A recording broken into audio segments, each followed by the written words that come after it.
మీ బంగారం తాకట్టులో ఉందా? నెల నెల వడ్డీ కట్టలేకపోతున్నారా? ఆచారి గోల్డ్ 9030022345.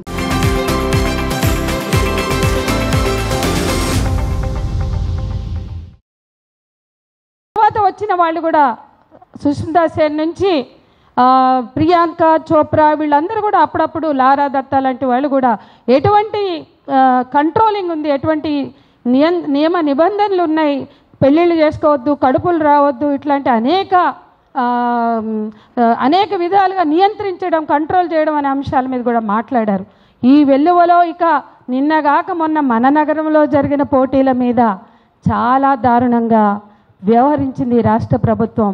ఆ విషయాలన్నీ మిస్ ఇంగ్లాండ్గా పాల్గొన్న మిల్లా మ్యాగీ వ్యక్తం చేసింది. మనం చూసాం. ఆమె సన్ లాంటి ప్రతిష్టాత్మక పత్రికకి ఇచ్చిన ఇంటర్వ్యూని మనం అంతా చూసాం. మిల్లా మ్యాగీ ఇక్కడ ఎందుకు మాట్లాడలేదు, ఇక్కడే ఉండగా ఎందుకు ప్రెస్ మీట్ పెట్టలేదు అంటే ఆమె చాలా హ్యూమిలియేషన్కి గురయ్యాను, నేను వెళ్ళిపోతాను అనుకున్నాక ఇక్కడ నిర్వాహకులకి వ్యతిరేకంగా మిస్ ఇంగ్లాండ్, ఇవాళ మిస్ వరల్డ్ నిర్వాహకులు కూడా ఇంగ్లాండ్కి చెందిన సంస్థను మనం మర్చిపోకూడదు. వాటన్నిటికి భిన్నంగా ఆమె ఇక్కడ ప్రెస్ మీట్ పెట్టడం అనేది సాధ్యం అవ్వదు. కానీ ఆమె ఇచ్చిన ఇంటర్వ్యూలో ఒకడు నాకు 50 ఏళ్ళు, నా ఆస్తి 50,000 కోట్లు అని చెప్పి నన్ను ఎంటర్టైన్ చేయమని అన్నాడు అని ఆమె అంత బాహాటంగా చెప్పింది. ఆ వ్యక్తి ఎవరో ఇక్కడ ప్రతి ఒక్కళ్ళు ఊహించుకోగలరు. ఈ రాష్ట్రంలో ఏ ప్రభుత్వం వచ్చినా ప్రాజెక్టులు చేపట్టి, ఏ ప్రభుత్వం వచ్చినా ఆ ప్రాజెక్టులన్నీ ఆయన చేసి, రాజశేఖర్ రెడ్డి టైంలో, కేసీఆర్ టైంలో, ఇప్పుడు రేవంత్ రెడ్డి టైంలో 2 రాష్ట్రాల్లో కూడా వెలగబెట్టే ఆ మెగా వ్యక్తి ఎవరో మీకు అందరికీ తెలుసు. 50 ఏళ్ళు 50,000 కోట్లు నా ఆస్తి అని చెప్పిన అతను ఆ ప్రవర్తనకి గురి అయ్యాడు అనే అంశం, ఆ అమ్మాయిని అంత హ్యూమిలియేషన్ గురి చేశాడు. అటువంటి ఎన్నో ఉన్నాయి, ఇంకా బయటకు కూడా వస్తాయి. ఎందుకు ఎంటర్టైన్మెంట్?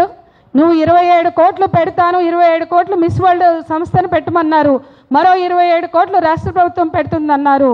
5 కోట్లు పెట్టి 22 కోట్లకి స్పాన్సర్స్ కోసం మీరు అడ్డమైనటువంటి చెత్త పనులకి తెర తీశారు. 22 కోట్ల స్పాన్సర్స్ని తీసుకొచ్చి టేబుల్స్ వేసి డిన్నర్ల పేర్లతోటి వాళ్ళని ఎంటర్టైన్ చేయమన్నారు. వాళ్ళకి ఇండికేషన్స్ ఇచ్చారు, వాళ్ళని నియంత్రించారు. హైదరాబాద్ ఉక్కపోతలో చలి ప్రదేశాల నుంచి వచ్చిన వాళ్ళని పగలుపూట 9 గంటలకి 10 గంటలకి కూడా వాళ్ళని బాల్రూమ్ డ్యాన్సులకు అనుగుణంగా డ్రెస్సింగ్లు చేసుకోమన్నారు, గౌన్లు వేసుకోమన్నారు. వాళ్ళకి ఎంత ఉక్కపోతను కలిగించారో, ఎంత సఫకేషన్ కలిగించారో వాళ్ళు మాట్లాడుతున్నారు. వాళ్ళ మిల్లా మ్యాగీ మాట్లాడచ్చు, ఇంకా ఇతరుల అభిప్రాయాలు కూడా అవే అయి ఉండొచ్చు. కానీ ఆమె చాలా స్పష్టంగా ఆ బట్టలు వేసుకునే కాడి నుంచి ఎంటర్టైన్ చేయండి, వినోదాన్ని ఇవ్వండి, ఆహ్లాదపరచండి అని చెప్పి వాళ్ళు ఎట్లా తమని కంట్రోల్ చేశారు. ముఖ్యంగా రాజకీయ నాయకులు, అంతకన్నా ముఖ్యంగా స్పాన్సర్స్ అయిన వ్యాపారవేత్తల్ని ప్లీజ్ చేయాలి అని ఒక నిర్వాహకులుగా తెలంగాణ ప్రభుత్వం నియంత్రించిందంటే ఎంత అసహ్యమైన విషయం అండి, ఎంత అభ్యంతరకరమైన విషయం. వాళ్ళు నియంత్రిస్తారా? వాళ్ళు శాసిస్తారా? వాళ్ళు ఆదేశిస్తారా? వీళ్ళు మా స్పాన్సర్స్, వాళ్ళతోటి సెల్ఫీలు దిగండి, వాళ్ళ భుజాల మీద చేతులు వేయండి, సిగ్గుపడాలి. స్మితా సబర్వాల్ నుంచి రేవంత్ రెడ్డి వరకు కూడా సిగ్గుపడాలి. తెలంగాణ ప్రభుత్వం నుంచి మొదలు పెడితే ఇందులో భాగస్వాములైనటువంటి కాంగ్రెస్ పార్టీ మహిళా మంత్రుల నుంచి నేతల వరకు కూడా జవాబుదారీ వహించవలసిన విధంగా ఉన్నాయి. అందుకే ఈ వేదిక తరఫు నుంచి మిల్లా మ్యాగీ మీ వెంట మేము ఉన్నాం. మీకు మద్దతుగా తెలంగాణ మహిళలు ఉన్నారు, ఉమెన్ ట్రాన్స్జెండర్ జేఏసీ ఉంది, మా అందాల పోటీల వ్యతిరేక వేదిక ఉంది. మొదటి నుంచి మేము ఏదైతే వ్యాపార ప్రయోజనాలు ఇమిడి ఉన్నాయి, వ్యాపార ప్రయోజనాల కోసం, మార్కెట్ల విస్తరణ కోసం మాత్రమే నిర్వహించే పోటీలని చెప్పామో అది ఇవాళ సాక్షాత్తు ఆధారాలతో సహా మనకి కనపడుతుంది. ఈ స్థితిలో ఎల్లుండి జరగబోయే గ్రాండ్ ఫినాలే ముందు మన వాయిస్ని మనం వినిపించుదాం. అలాగే గొంతు విప్పిన మిల్లా మ్యాగీకి మద్దతుగా మన గొంతులు వినిపిద్దామని ఈ రౌండ్ టేబుల్ పెట్టాం. ఈ రౌండ్ టేబుల్కి వచ్చిన అందరికీ కూడా ఆహ్వానం పలుకుతూ ఇప్పుడు సౌజన్య పాట, ఆ తర్వాత మిగతా. ప్రపంచ సుందరులు హైదరాబాద్లో కొలువు తీరారు. మనం అనుకుంటాము హైదరాబాదు ఒక ఉత్పత్తి రంగంలో కొలువు తీరుతుంది అనుకుంటాం, ఒక సాంకేతిక రంగంలో కొలువు తీరుతుంది అనుకుంటాం. ఉద్యమకారులు అనుకుంటారు ఇది ఒక పోరాట వేదికకి ఎగ్జిబిషన్గా ఉంటుంది అనుకుంటాం. ఇవేం కాదు, ఆడవాళ్ళని మొక్కలు మొక్కలుగా శరీరాలు అవయవాల చొప్పున అమ్ముతూ ఉంటున్నారు వాళ్ళు. హోల్సేల్ కాదు, రిటైల్లో. అమ్మదలుచుకున్న వాళ్ళు ప్రైవేటు వ్యాపారస్తులైతే కార్పొరేట్ ప్రపంచం అని చెప్పి అనొచ్చు. దీన్ని స్పాన్సర్ చేస్తున్న వాళ్ళు ప్రభుత్వాలు అవడం, వీళ్ళని ఏ రకంగా అభివర్ణించాలో బహుశా 2 నెలల నుంచి మాకు ఎవరికి అర్థం కావట్లేదు. దీంట్లో బహిరంగంగా పట్టపగలు ఇన్ని అబద్ధాలు కూడా ప్రభుత్వాలు చెప్తారు అనేది కూడా మనకు స్పష్టంగా కనబడుతుంది. మొట్టమొదటి విషయం, అసలు దేన్నైనా మనం ఆలోచించుకుంటే ఓ సమాజం ముందుకెళ్ళడానికి 2 అంశాలు ఉంటాయి. ఒకటి ఉత్పత్తి, రెండోది ప్రత్యుత్పత్తి. ఉత్పత్తిలోనూ ప్రత్యుత్పత్తిలోనూ ఆడవాళ్ళ శరీరాలు కీలకమైనవి. ఉత్పత్తి రంగంలో తెలంగాణలో వ్యవసాయ రంగంలో 60% మంది ఆడవాళ్ళు ఉన్నారు. ఐటీ హబ్లో కూడా అంతకు తక్కువేం ఆడవాళ్ళు లేరు. అంటే ఉత్పత్తి రంగంలో ఆడవాళ్ళు కీలకంగా ఉన్నారు. అయినా కానీ వాళ్ళ కేపబిలిటీస్కి, వాళ్ళ సమర్థతలకు తగినట్టుగా ఉద్యోగాలు లేవు. ఉద్యోగాలు కల్పించడంలో మీరు విఫలమయ్యారు. రెండో పక్కన మీరు అంటున్నారు ఈ అందాల పోటీల వల్ల రాష్ట్రం ముందుకెళ్తుంది అని చెప్పి. ఇక్కడ ప్రశ్న ఏంటంటే, అయ్యా మీరు పెట్టిన ఈ అందాల ప్రదర్శన వల్ల తెలంగాణ రాష్ట్రం ఏ రకమైన ఉత్పత్తిలో ముందుకెళ్తుంది అని మా ప్రశ్న. అంటే ఈ శరీరాలు ఆడపిల్లలు, స్కూలు ఆడపిల్లలకు కూడా చూపించండి అని ముఖ్యమంత్రి గారు ఎక్కడో ఉపదేశించినట్టుగా విన్నాను, నేను చదివాను. అంటే మన ఆడపిల్లలు స్కూల్స్ నుంచి, కాలేజెస్ నుంచి వెళ్ళి ఈ అందాల భామల నుంచి ఏమి నేర్చుకోవాలి? శరీరాల్ని ఈ కొలమానాల్లోకి ఎట్లా తీసుకురావాలి? చిన్నతనం నుంచి నేర్చుకోవాలా? నీ చర్మాన్ని మెరుగుపరచుకోవడం కోసం, నీ గోల్డ్ పాలిష్ చేసుకోవడం కోసం ఎంత టైం కేటాయించాలనేది నేర్చుకోవాలా? ఇది నేర్చుకోవడానికి ఈ స్కూల్ కాలేజెస్ ఏజ్ కరెక్టా? స్కూల్ కాలేజెస్ ఏజ్లో నేర్చుకోవాల్సింది ఏంటి? నీ శక్తి సామర్థ్యాలు, నీ నైపుణ్యాలు, నీ మేధస్సు, నీ జ్ఞానం ఎంతలా పెంచుకోవాలి? నీ స్కిల్ డెవలప్మెంట్ ఏంటి? నువ్వు జీవితాన్ని ఎదుర్కోవడానికి అవసరమైనా, లేకపోతే ఉత్పత్తిలో నీ భాగస్వామికి అవసరమైనా, నువ్వు సంపాదనకు అవసరమైనా, తద్వారా దేశం, రాష్ట్రం ముందుకెళ్ళటానికి ఉత్పాదనలో భాగంగా నువ్వేం నేర్చుకోవాలనేది ఈ వయస్సు. ముఖ్యమంత్రి గారంతటి వాడు పట్టుకొని హై స్కూల్ పిల్లలు కూడా అందాల పోటీలకు వెళ్ళండి అంటే, చర్మానికి సంబంధించిన రంగులు, కాస్మెటిక్ సర్జరీలు, స్పాలు, స్లిమ్మింగ్ క్లినిక్లు, వీటి చుట్టూ ఈ రాష్ట్రపు ఆడపిల్లలు తిరగాలని ముఖ్యమంత్రి గారు కోరుకుంటున్నారా? అట్లా కోరుకోవడం ఈ రాష్ట్రం ఉత్పత్తికి కారణమవుతుందా? ఈ రాష్ట్రం ముందుకెళ్ళడానికి కారణమవుతుందా? ఉత్పత్తి రంగం వదిలేద్దాం. మీరు తయారు చేసి షోకేసుల్లో బొమ్మల్లా నిలబెడుతున్న ఈ అంతర్జాతీయ సుందరులుగా మీరు టైటిల్స్ ఇస్తున్న శరీరాలు ఏవైతే ఉన్నాయో, ఇవి ఆ సౌందర్యం కోసం అనోరెక్సియా దగ్గర నుంచి, అంటే విపరీతమైన పోషకాహార లోపం, వాంతులు చేసుకోవడం, బులీమియా, చివరికి చావు వరకు వచ్చే శరీరాలను మీరు అక్కడ తయారు చేస్తున్నారు. మానవ శరీరానికి కూడా ఒక హద్దులు ఉంటాయి. ఆ హద్దుల్ని అధిగమించి స్లిమ్మింగ్ చేయడం వల్ల వచ్చే జబ్బులు ఇవన్నీ. అంటే ఉత్పత్తి సంగతి వదిలిపెట్టేసేయండి. పునరుత్పత్తికి కూడా పనికిరాని ఏ మాతృత్వాన్నైతే మీరు భుజాన్ని వేసుకొని గ్లోరిఫై చేస్తారో, ఆ మాతృత్వానికి కూడా పనికిరాని శరీరాల్ని మీరు అందాల పోటీల పేరు మీద తయారు చేస్తున్నారు. ఉత్పత్తికి ప్రత్యుత్పత్తికి పనికిరాని మనుషుల్ని తయారు చేసి వాళ్ళని రాష్ట్రానికి ఆదర్శంగా ఆడపిల్లలకి మీరు చూపెట్టి రాష్ట్రాన్ని ఎక్కడ తీసుకెళ్దాం అనుకుంటున్నారు మీరు? ఎవరో వ్యాపారస్తులు శరీరాలు అమ్ముకుంటున్నారంటే అర్థం చేసుకుంటాం, కానీ మీ రాష్ట్ర ప్రభుత్వాలు ఏం చేస్తున్నారనేది ప్రశ్న. రెండవది,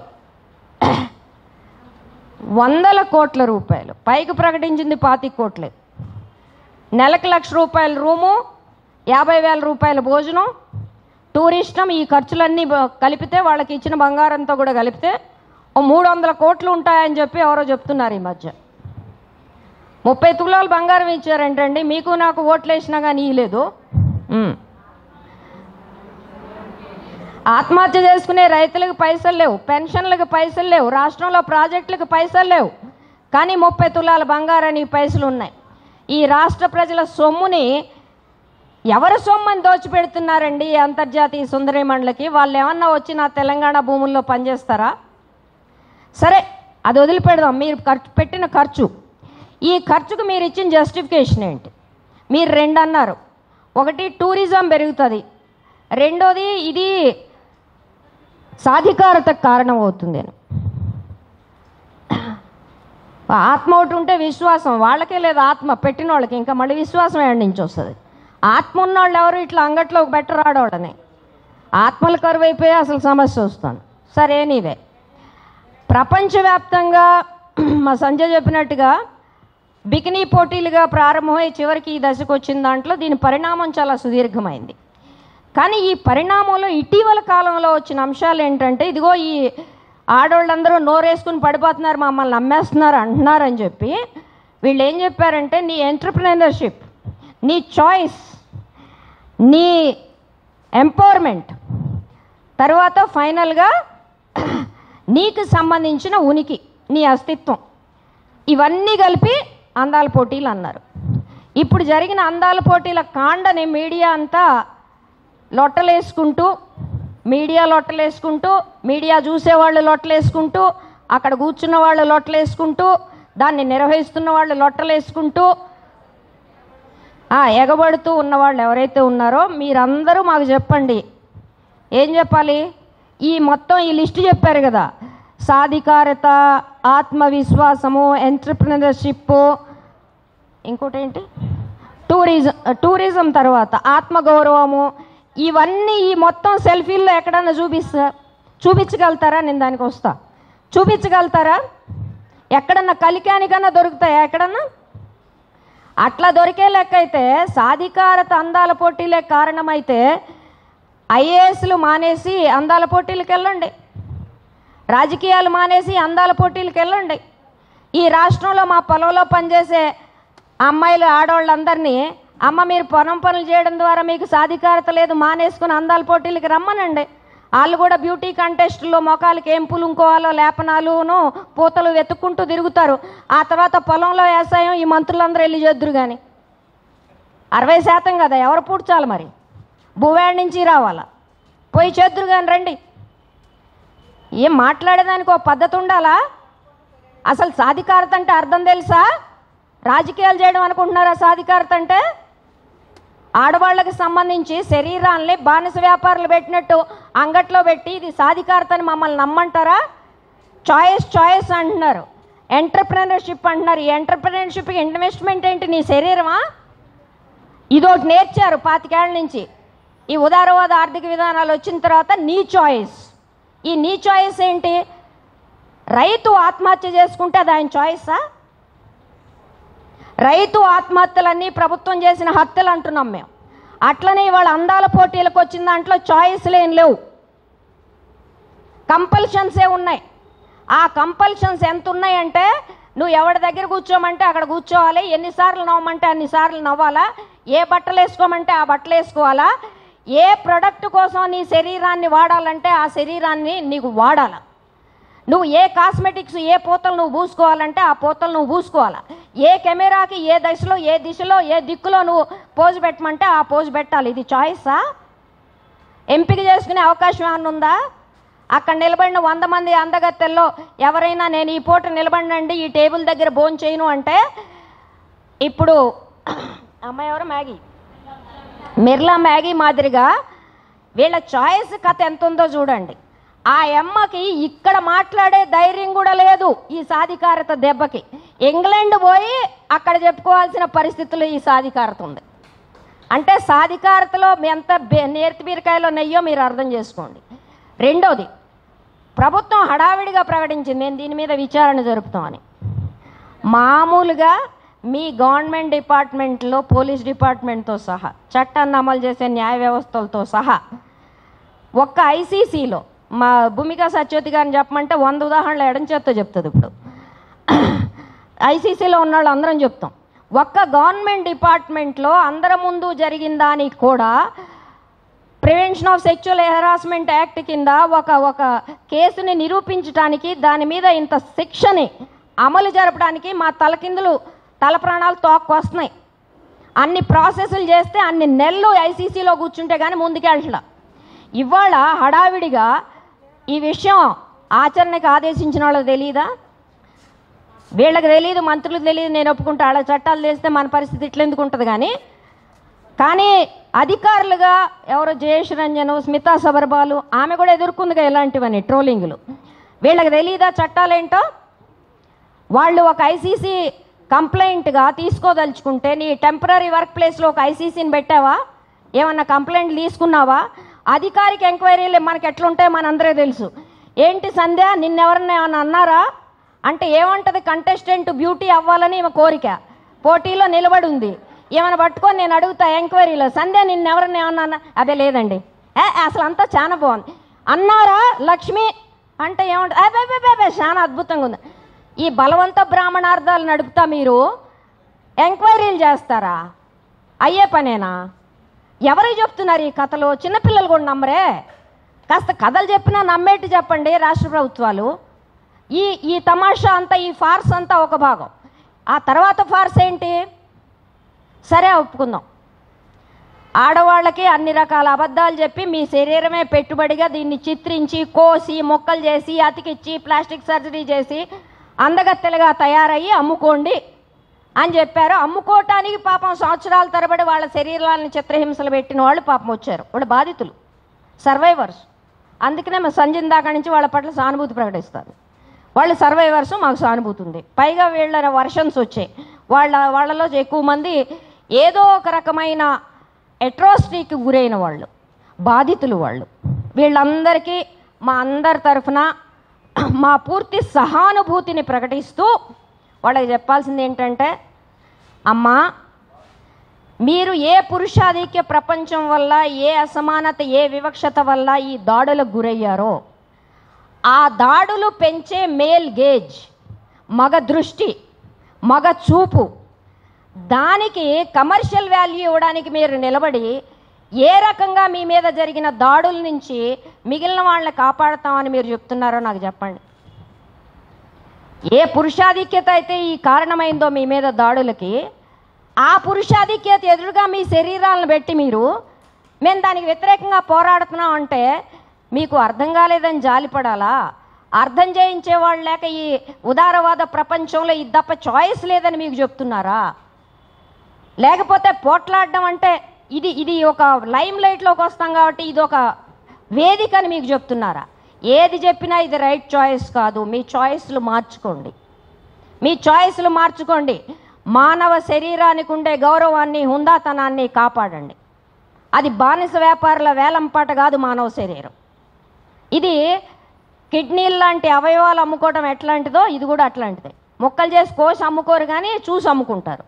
అందుకని దానికి దీనికి పెద్ద తేడా ఏం లేదు. రాష్ట్ర ప్రభుత్వానికి సంబంధించిన మూడో విషయం, చేనేత వస్త్రాలు, రామప్ప గుడులు, టూరిజము అని 2 విషయాలు చెప్పారు. ఇప్పుడే ఈ రౌండ్ టేబుల్ గురించి మిత్రుడు అందరితో మాట్లాడుతుంటే, మా పాల్కే స్కూల్ ప్రిన్సిపల్తో మాట్లాడుతుంటే ఒక అరగంట సేపు నవ్వాడు. ఎంత నవ్వుతున్నావేంటబ్బా అంటే, సరేనండి పెంచుకుంటామన్నారు కదా, పోచంపల్లి చీరలు వాళ్ళకి గట్టించారు, బాగానే ఉంది. కానీ పోచంపల్లికి సంబంధించిన చరిత్ర, దాని స్కిల్, దాని జిఐ ట్యాగు, దీని మీద ఏమన్నా ఒక 10 నిమిషాలన్నా వీడియో చేసి ఏమన్నా విడుదల చేశారా? ఉట్టి స్వర్గానికి వేసావు కదా నిచ్చిన, ఉట్టి కన్నా వెళ్ళాలిగా. ఎక్కడన్నా ఉందా దానికి ప్రమోషన్లో భాగంగా? నీ ప్లాన్ ఏంటి? నీ వ్యాపారం ప్లాన్ ఏంటి? పోనీ అదన్నా అడుగుదాం. అమ్ముకుంటే అమ్ముకున్నావు ఆడవాళ్ళని. నీ వ్యాపారం ప్లాన్ ఏంటో చెప్పు. నీ వ్యాపారం ప్రమోషన్ ప్లాన్ ఏంటో చెప్పు.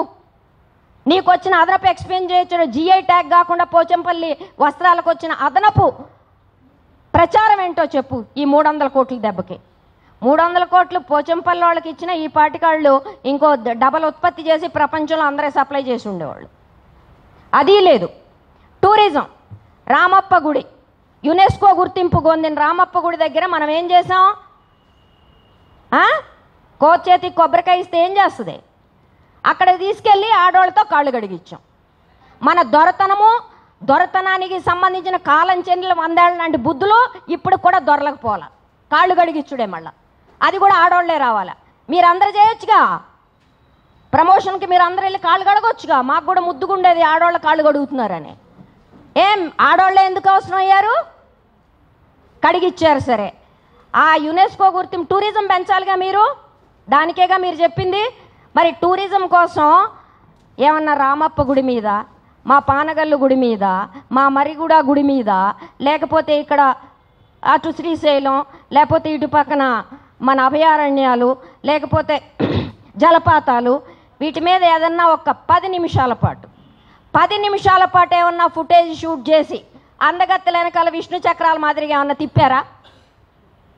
ప్రమోషన్ అండి. ప్రపంచ దేశాల్లో ఒక అందగత్తె వస్తే ఆమె వెనకాల నువ్వు ఒక విష్ణు చక్రం ఇలాంటి వీడియో వేస్తే ఆ దేశం వాళ్ళు చూస్తే, ఇవన్నీ చాలా ఇఫ్లు బట్లు లాంగ్ స్టోరీలు, ఆ దేశం వాళ్ళు చూస్తే, ఈ అందగత్తెలను చూసిన వాళ్ళు ఈ వీడియో చూస్తే, అప్పుడు ఆ దేశం నుంచి కోకొల్లలుగా మన రాష్ట్రానికి జనాలు వస్తే పెద్ద ప్రశ్నార్థకం. ఏం చేశారండి సాయంత్రానికి? అందరూ గజేతగాళ్లే. 2 గజాలు ఏదలా పొద్దున్నుంచి 300 కోట్లు ఖర్చు పెట్టాం. చేనేత వస్త్రాలు లేదు, టూరిజము లేదు. దీనికి సంబంధించి మీరు చేసిన ప్రిపరేషన్ లేదు, దాని నుంచి వచ్చిన ఫలితాలు లేదు. పోనీ వ్యాపారం చేస్తే ఏనుగు ఎంతో చేస్తుంది అనుకుంటే చివరికి ఏదో అయిందని తుసుమనిపించిందని 300 కోట్లు పెట్టినాక మన చేతిలో మిగిలింది ఏంటి? అందాల పోటీలు కన్నా అసలు స్త్రీల మీటింగులకు ఎప్పుడు స్త్రీలే ఉంటారు, కానీ అందాల పోటీలకు మాత్రము పురుషులు పోటెత్తుతారు అక్కడికి. మనం చూస్తున్నాం కదా, దాదాపు ఒక 10-15 రోజుల నుంచి టీవీల్లో ఏం జరుగుతుంది అనేది. మొట్టమొదటి రోజు నేను ఏదో ఒక గ్రూప్లో పెట్టాను, నాకు వాళ్ళని చూస్తే జాలేస్తుంది అని చెప్పి. నిజంగా నేను అందాల పోటీలు దేనికోసము, దాని ప్రయోజనం ఏంటి, ఇవన్నీ తర్వాత మాట్లాడుకుందాం, అందరికీ తెలుసు అవి. కానీ ఆ వచ్చినటువంటి వాళ్ళు మనుషులు కదా, అందులో పోటీ చేస్తున్నటువంటి వాళ్ళు మనుషులు. వాళ్ళకి తెలిసి చేస్తున్నారా, తెలియక చేస్తున్నారా, ఇవన్నీ పక్కన పెడదాం. కానీ నిజానికి చాలా మారింది. అంటే అంతర్జాతీయంగా కూడా ఈవెన్ అందాల పోటీలలో కూడా చాలా రకాలైనటువంటి మార్పులు వస్తూ ఉన్నాయి. అసలు కాన్సెప్ట్ను మనం అంగీకరిస్తామా లేదా వేరే విషయం. మనం అంగీకరించినా అంగీకరించకపోయినా కొన్ని జరుగుతూ ఉంటాయి. వాళ్ళని ఎట్లా ఒక 140 మందినో లేకపోతే ఇంకా అంత అటు ఇటుగా వాళ్ళని తీసుకొచ్చి అసలు ఎలా తిప్పుతున్నారని అంటే అది చూడటానికి కూడా అసహ్యంగా ఉంది. అనిపించలేదా ఎవరికి కూడా? కొంతమంది మహిళల్ని అట్లా తీసుకొచ్చి టీవీల్లో అందాల భామలు అందాల భామలు అందాల భామలు, ఇదే సుందరాంగులు సుందరాంగులు అందాల భామలు, ఈ భాష ఏమిటి అసలు? అంటే సమస్య వాళ్ళది కాదు, మనదే. మనం చూస్తున్నటువంటి విధానం కూడా మనం ప్రశ్నించుకోవాల్సినటువంటి అవసరం ఉంది. మన మీడియా కూడా ప్రశ్నించుకోవాలి, ఎలా చూస్తున్నారు, ఎట్లాంటి ప్రెస్ నోట్స్ వస్తున్నాయి, ఎట్లా వాళ్ళని అడ్రస్ చేస్తున్నారు. ఇది ఎందుకనంటే సొసైటీలో ఒక వల్గర్ కైండ్ ఆఫ్ సెక్సిస్ట్ ధోరణికి పరాకాష్ట తెలంగాణలో జరుగుతున్నటువంటి అందాల పోటీలు, అందాల పేరుతో జరుగుతున్నటువంటి పోటీలు. అసలు అందులో పార్టిసిపెంట్స్ ఇన్ని ప్రాంతాలకు వెళ్ళాల్సినటువంటి అవసరమే లేదు. నువ్వు స్పాన్సర్ చేయి, లేకపోతే నువ్వు దాన్ని నిర్వహించు, కానీ ఏం అవసరం ఇన్ని ప్రాంతాలకు వెళ్ళాల్సింది? ఒక్కసారి వేరే దేశాల్లో జరిగేటువంటి కూడా చూడండి. ఏదైనా దేశానికి వెళ్ళినప్పుడు ఆ దేశంలో ఉండేటటువంటి ఒక ప్రత్యేక ప్రాంతాన్నో లేకపోతే తీసుకువెళ్తారు, కానీ మన దగ్గర జరుగుతున్నది చూస్తూ ఉంటే మాత్రము వాళ్ళు నవ్వలేక ఏడవలేక నవ్వుతున్నట్టు, ఏడవలేక బలవంతపు సామెత ఏదో ఉంటుంది కదా, అది అట్లా ఎక్కడా కూడా అనిపించలేదు నాకు. వాళ్ళు ఈ మొత్తం కార్యక్రమం మాట్లాడచ్చు, మేము చాలా తెలంగాణ గురించి తెలుసుకున్నామని. అదంతా స్క్రీన్ సేవర్స్ అన్నీ బాగా ఉంటాయండి. ఎప్పుడైనా సరే మన కంప్యూటర్స్లో స్క్రీన్ సేవర్స్ చాలా బాగుంటాయి. దాని వెనకాల ఉండేటటువంటి చరిత్రే తెలియదు. ఈరోజు ఎప్పుడైతే మహిళా సంఘాలు వ్యతిరేకించటం మొదలుపెట్టారో, దీని మీద ఒక చర్చ తీసుకొచ్చారో, పత్రికల్లో కథనాలు ఎట్లా మారాయి, మీడియాలో కథనాలు ఎట్లా మారాయి, వాళ్ళని ఎట్లా మాట్లాడిస్తున్నారు అనేటటువంటిది కూడా అర్థం చేసుకోవాలి.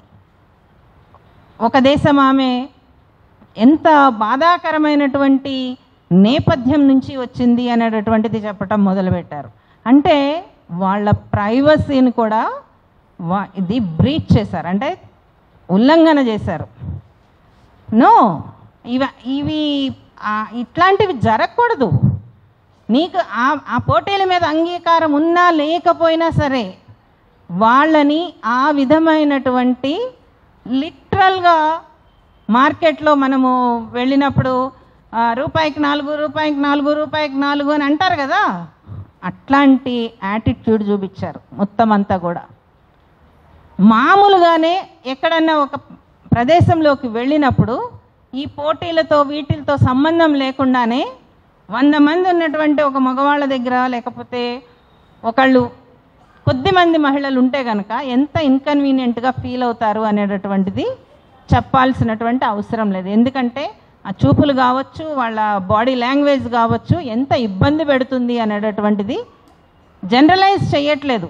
కానీ మాకు అర్థమవుతుంది స్త్రీలకి ఎంత ఇబ్బంది ఉంటుంది, చూపులతో ఎంత ఇబ్బంది పెడతారు, చేతలతో ఎంత ఇబ్బంది పెడతారు అనేటటువంటిది ప్రతి ఒక్క అమ్మాయికి కూడా అనుభవంలోకి వస్తుంది. ఎందుకనంటే అంత సెక్సిస్ట్ ధోరణి సమాజంలో బలంగా ఉంది. ఇక్కడేం తక్కువ ఉన్నది అని అనుకోవటానికి లేదు. మొట్టమొదటిది ఇందాక దేవి చెప్పింది, సంధ్య చెప్పారు, అంటే ఏ ఉద్దేశంతో ఈ పోటీలని ఇక్కడ నిర్వహించడానికి సాహసించారు. తెలంగాణని ప్రపంచ పటం మీద నిలబెట్టడానికి మేము ఈ పోటీలు పెడుతున్నాము, దీన్ని ఇక్కడికి తీసుకొచ్చాము, ఎవ్వరూ మాట్లాడవద్దు అని చెప్పి మొన్న ఏదో టీవీ చర్చలో కూడా ఆయా పార్టీలో వాళ్ళందరూ కూడా మాట్లాడేస్తున్నారు, వాళ్ళ మహిళా లీడర్స్ కూడా. ఇది తెలంగాణ ప్రపంచ పటం మీద లేదా ఇప్పటిదాకా? సిగ్గుపడాలి. ఈ మాట వాళ్ళు అన్నందుకు, దాన్ని అందరూ యాక్సెప్ట్ చేస్తున్నందుకు సిగ్గుపడాలి. తెలంగాణ చరిత్ర ఎప్పటి నుంచో ప్రపంచం మీద ఉన్నది. ఎన్ని రకాలైనటువంటి ఉద్యమాలు జరిగాయి, ఎంత ఆత్మగౌరవంతో నిలబడినటువంటి రాష్ట్రం ఇది. ఒక ప్రజాస్వామిక ఉద్యమాన్ని ప్రపంచానికి పరిచయం చేసినటువంటి రాష్ట్రం కదా, అలా సాధించుకున్నటువంటి రాష్ట్రం కదా.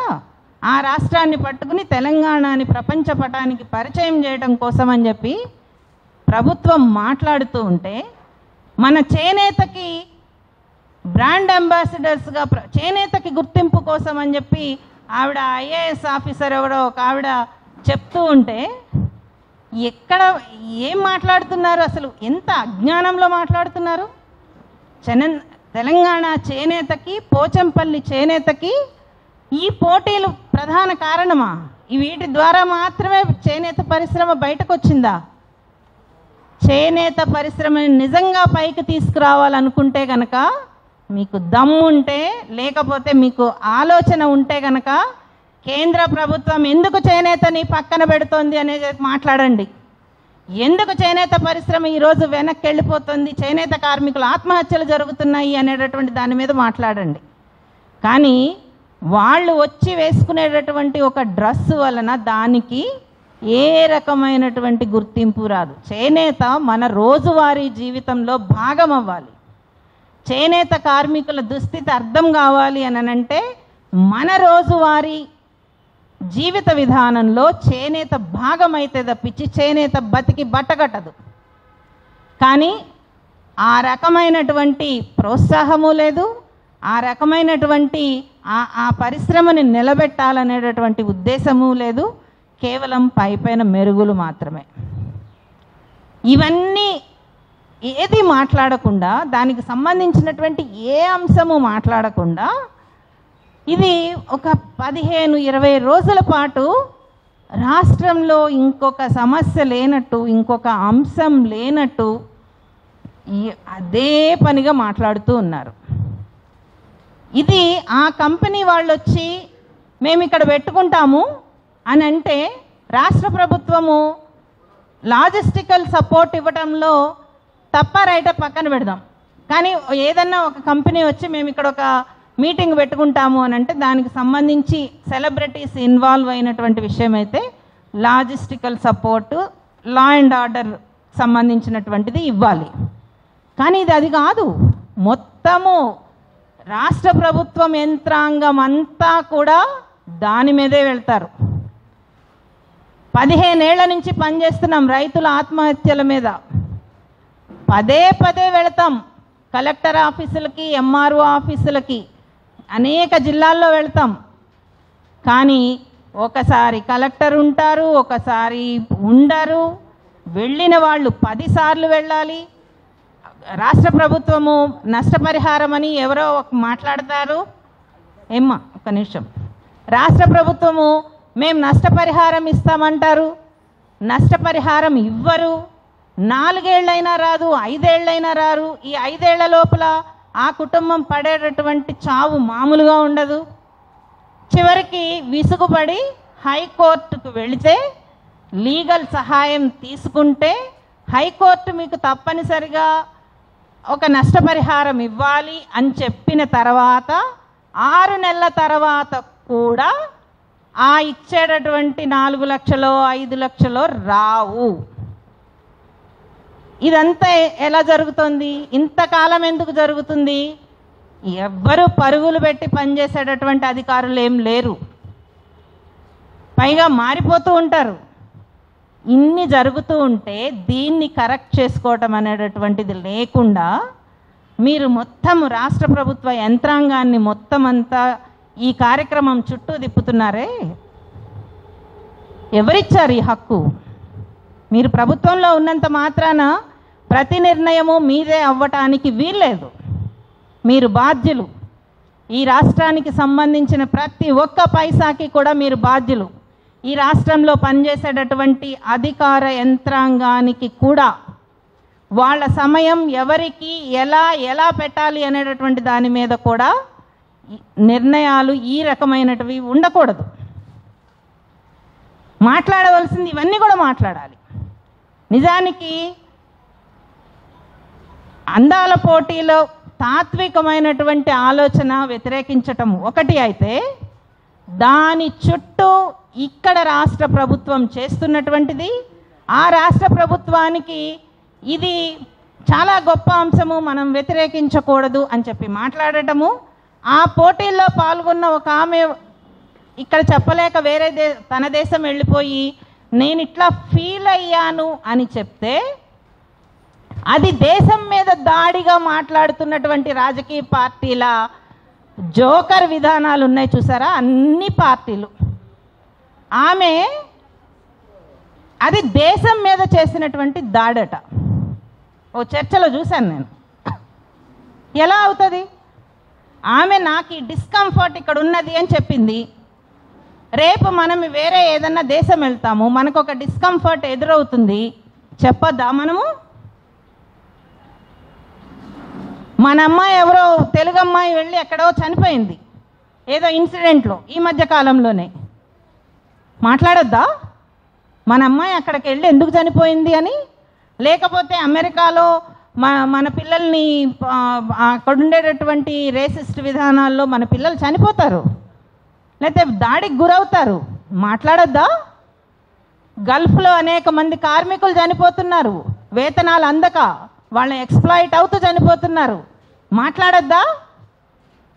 మనం మాట్లాడటానికి వీల్లేదా? అది మన దేశం ప్రజలు చనిపోతూ ఉంటే, మన దేశ ప్రజలకు అక్కడ ఇబ్బంది జరుగుతూ ఉంటే మనం మాట్లాడొద్దా? ఇదేం ధోరణి అసలు? ఆమె డిస్కంఫర్ట్ ఫీల్ అయింది వాస్తవం. ఉమెన్ బయటకు వచ్చి మేము డిస్కంఫర్ట్ ఫీల్ అయ్యాము అని చెప్పినప్పుడు నమ్మాలి. ఆమెకి వేరే ఉద్దేశాలు ఉన్నాయి, ఆమెకి ఇంకేదో ఉంది, ఈ సుత్తి మాట్లాడకండి. ఇంకా చాలా ప్రపంచం చాలా ముందుకొచ్చింది. అంటే వెంటనే ఆమె ఒక చిన్న విమర్శ చేయంగానే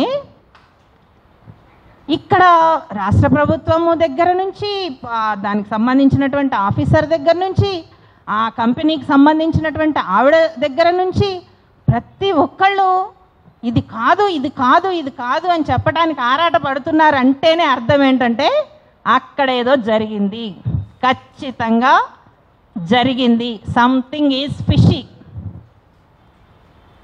ఇంకా హుందాగా మీరు ప్రవర్తించి ఉండుంటే గనక అర్థమై ఉండేది.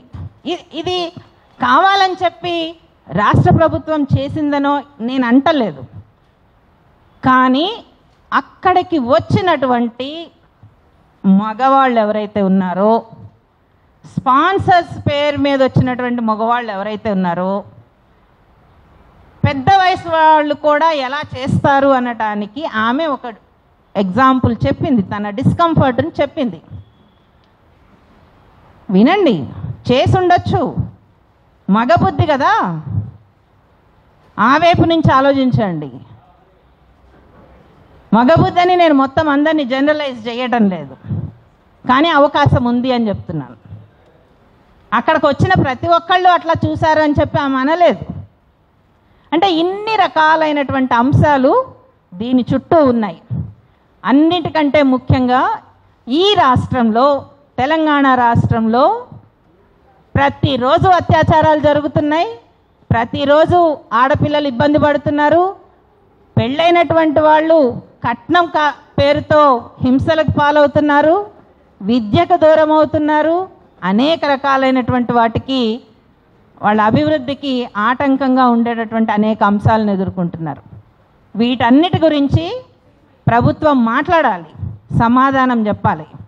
ఈ సమాధానం చెప్పకుండా లగచర్ల మీద మేము ఇది చేస్తాం, మూసీలో మేము మొత్తం అంతా కూడా చేస్తాము, మూసీని తీసేస్తాము, అక్కడ ఉన్నటువంటి ప్రజల్ని, లగచర్లలో రైతుల్ని లేపేస్తాము, లేకపోతే ఫార్మాసిటీ కోసం గ్రామాలని లేపేస్తాము, కగార్ పేరుతో జరుగుతున్నటువంటి మారణ హోమంలో తెలంగాణ పిల్లలు చనిపోతే కనీసం వాళ్ళని ఇక్కడ రాష్ట్రానికి తీసుకొచ్చి వాళ్ళ శవదహనాలను కూడా అనుమతించని, అంగీకరించినటువంటి రాష్ట్ర ప్రభుత్వాలని ఏమనాలి? వాటి గురించి మాట్లాడండి. మీకు నిజంగా మీరు చెప్పినటువంటి డెమోక్రటిక్ విధానం ఏదైతే ఉందో దాని గురించి చర్చించండి. నిజంగా డెమోక్రటిక్గా ఉన్నారా అని చెప్పి. మీరు అనుకున్న విధానంలో డెమోక్రసీ కాదు, ప్రజలు అనుకుంటున్నటువంటి విధానంలో డెమోక్రసీ అనేది ఉంటుంది. దాని గురించి సమాధానాలు చెప్పండి. ఈ సమాధానాలన్నిటికి కూడా పదే పదే మాట్లాడాల్సినటువంటి అవసరం ఉంది. నాకు ఈ అవకాశం ఇచ్చినందుకు ధన్యవాదాలు. అందరికీ నమస్కారం అండి. అయితే ఇప్పుడు అందరూ ఆల్మోస్ట్ చెప్పాల్సింది అంతా చెప్పారు. అయితే అసలు ఈ అందాల పోటీలు వెనక కేవలం మార్కెట్ తప్పితే భారతదేశం, విశాలమైన భారతదేశంలో చైనాతో సమానమైన జనాభా ఉన్న ఈ దేశంలో మాకు చాలామంది వినియోగదారులు ఉన్నారు, మా వినియోగదారుల్ని మీరు దోచుకోవచ్చు అని మార్కెట్ని అప్పచెప్పటం కోసమే ఈ పోటీలు జరుగుతున్నాయి. పోయినసారి జరిగినప్పుడు కూడా 96లో జరిగినప్పుడు కూడా ఐశ్వర్యరాయ్ని అందాల సుందరిగా ప్రకటించిన తర్వాత ఆవిడ ఆ రోజు నుంచి ఈ రోజు వరకు వాళ్ళ రుణం తీర్చుకుంటానికి లారియల్ అనే కంపెనీకి, షాంపూ కంపెనీకి అడ్వర్టైజ్మెంట్ ఇస్తుంది. ఈ లారియల్ అనే స్పెల్లింగ్ చదవటం రాని వాళ్ళు కూడా, పల్లెటూరు వాళ్ళు, నేనేం వాళ్ళని తప్పుగా అనట్లేదు, వాళ్ళు ఐశ్వర్యరాయ్ బొమ్మ చూపించి షాంపూ కొనుక్కొని షాంపూలు వాడుతున్నారు. ఈ జాడ్యము మధ్యతరగతి వాళ్ళ దగ్గర నుంచి, దిగువ మధ్యతరగతి వాళ్ళ దగ్గర నుంచి అందరికీ అంటించేశారు. ఈ అంటించేసిన దాని ఫలితం ఈరోజు ఇంకా కొత్త వాళ్ళు పుడుతూనే ఉంటారు కదా ఆడవాళ్ళు. ఈ పుట్టిన ప్రతి ఆడవాళ్ళు అందం మీద ధ్యాస పెంచుకోవాలి, ఈ ప్రోడక్ట్స్ అన్నీ వాడాలి అనే దానికోసం మన వాళ్ళు కమిషన్లకి కక్కుర్తిపడి ఈ దేశంలో ప్లాంట్లు పెట్టమని అడగట్లే, సరుకులు దిగుమతి చేసుకుంటున్నారు. ఉత్పత్తి లేదు, పునరుత్పత్తి లేదు. మన వాళ్ళు చెప్పినట్టు కేవలం మనల్ని వినియోగదారులుగానే చూస్తున్నారు. మనం ఎక్కడికక్కడ మనకి వీలైనంత, మనకి తెలిసినంత ప్రతి ఒక్కళ్ళకి, ఆడవాళ్ళకి ముఖ్యంగా మనం చెప్పవలసిన, అవగాహన చేయవలసిన విషయం ఏంటి అంటే, మనము బ్యూటీ ప్రోడక్ట్స్ని మనము ఏమంటాము, బహిష్కరిస్తున్నాము. ఆ రోజు స్వాతంత్ర పోరాటంలో విదేశీ వస్తు బహిష్కరణ ఎలా జరిగిందో, ఈ రోజున విదేశీ కాస్మెటిక్స్ని మేము బహిష్కరిస్తున్నాము అనే ఒక ఉద్యమాన్ని మనం తీసుకోకపోతే ఉపయోగం లేదు. మనం ఇంకా బానిసల్లాగా ఈ సౌందర్యానికి బానిసలమైపోయి తినడానికి, తిండికి ఖర్చు పెట్టకుండా పూసుకోవడానికే మనం ఎక్కువ ఇష్టపడుతున్నాము, చేస్తున్నాము అంటే ఇది ఒక రకమైన బానిసత్వమే. ఇంకా ఫైనల్గా ఈరోజు దీనికి కొంచెం కనెక్టెడ్ విషయమే. వంగా సందీప్ రెడ్డి అనే ఒక డైరెక్టర్, మీ అందరికీ తెలిసి ఉండొచ్చు. అర్జున్ రెడ్డి యానిమల్ సినిమా తీసిన డైరెక్టరు. వాడు దీపికా పడుకుని సినిమా నుంచి ఆమె తప్పుకుంది అనే ఒక కోపంతో తీసేస్తే నేను తీసేయాలి, ఒక మగాడిని నేను తీసేయాలి, ఆడది తప్పుకోవడం ఏంటి అని చెప్పి ఆమె మీద విద్వేషం వెదజల్లుతూ ఒక రకంగా మనందరినీ కూడా ఒక తిట్టేశాడు. ఏంటి అంటే, ఆమె ఫెమినిస్ట్ కాబట్టి అలా మాట్లాడుతుంది, ఫెమినిస్ట్ కాబట్టే వెళ్ళిపోయింది అని చెప్పి ఒక కితాబు ఇచ్చాడు. ఇవాళ దీని దరిమిల దీపికా పడుకునేని విపరీతంగా ట్రోల్ చేస్తున్నారు. ఒక అమ్మాయికి ఒక సినిమా నుంచి బయటికి వెళ్ళే హక్కు లేదు అని చెప్పేంతగా ఈ పురుషాధిక్య సమాజం ఉంది. అలాగే సినిమా ప్రపంచం ఉంది, కాస్మెటిక్స్ ప్రపంచం ఉంది. మనల్ని కేవలం వాళ్ళు వినియోగదారులుగానే చూస్తున్నారు. అందుకని మనం వీలైన అతను ఏ సినిమా తీసినా దాన్ని బహిష్కరించాలని చెప్తూ, ఇంకొక మాట, మిల్లా మ్యాగీకి మనం అందరం సహానుభూతిని తెలియజేస్తూ నీ వైపే ఉన్నాం మేము అని తెలియజేస్తున్నాం ఈ రౌండ్ టేబుల్ సందర్భంగా. అలాగే మిగతా ఎవరైనా సరే పైకి చెప్పుకోకపోవచ్చు, వాళ్ళ పరిస్థితులను బట్టి వాళ్ళకు కూడా మనము మన సౌహార్ద్రతను తెలియజేస్తాము, సహానుభూతిని తెలియజేస్తాము. ఈ సందర్భంగా మీ అందరూ మీ దేశాలు వెళ్ళిన తర్వాత బహిరంగంగా బాహటంగా ఇక్కడ జరిగినట్టు చెప్పండి అమ్మా అని చెప్పి వాళ్ళకి ధైర్యం చెప్పాలనుకుంటున్నాను. అలాగే ఇంకొకటి, మీకు ఫోటో షేర్ చేస్తాను కదా, షేర్ చేస్తాను చూడండి. దానిలో ఒక నాయకుడు ఇలా నుంచున్నాడు, జీవంటోని అడ్వర్టైజ్మెంట్ లాగా ఒక కంటెస్టెంట్ ముందు. ఇంకొకడు మేనేజర్ అంట, వాడు అమ్మాయి చెయ్యి గట్టిగా పట్టుకుని పక్కకి, ఇంకా చాలు షో చేసింది చాలు, ఇంకా వేరే వాళ్ళు ఉన్నారు అని చెప్పి తీసుకెళ్తున్నాడు. ఈ ఫోటో నేను మీకు పంపిస్తాను. అంటే ఇలా బయటకు వచ్చిన ఫోటోలే ఇలా ఉంటే బయటికి రాని ఫోటోలు ఎన్నున్నాయో, సంఘటనలు ఎన్నున్నాయో అర్థం చేసుకోవచ్చు. నాకు ఈ అవకాశం ఇచ్చినందుకు కృతజ్ఞతలు.